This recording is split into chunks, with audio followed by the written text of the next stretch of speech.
There, my name is Sandy Love, and I'm going to go over just a little bit about what I thought on the origins of the National Environmental Policy Act of 1969, or NEPA, and exactly what this law is all about. I'm familiar with NEPA in a way, in that, I'm a student of the environment and did some work with an environmental consultant during my undergrad.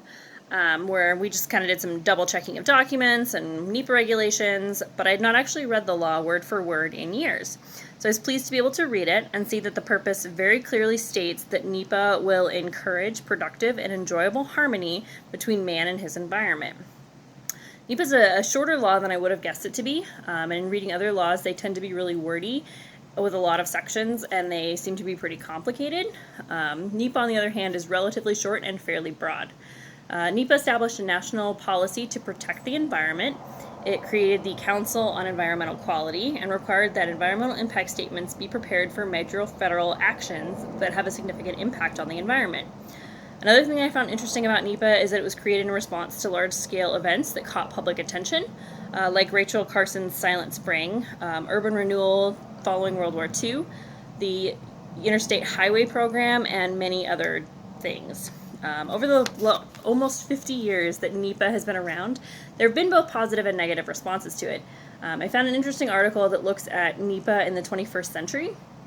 It was written by Paul Wieland, published in 2018, but it was actually written in 1997.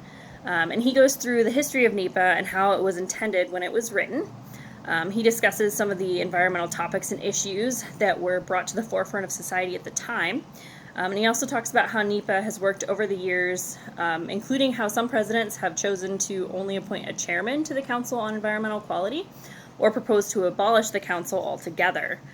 He goes on to talk about how NEPA may need to be amended and how this could be done in order to force Congress, the judiciary, the president, and other federal agencies to comply more fully with the spirit of NEPA. Nevertheless, Wieland points out how important NEPA was when it was created in 1969 and how our views and knowledge of the environment have changed over the years, which could be reflected in an amendment to NEPA. It was really interesting to me to delve a little more into NEPA and the Council on Environmental Quality, and also to see what published literature there was out there that talked a bit about NEPA. I was actually surprised to see that it hasn't been amended really since 1975. And that was one of the reasons why I chose the article by Wieland, since it pointed out different court cases and things like that, that kind of made it seem like the language in NEPA maybe needed to be updated to more of the times of today.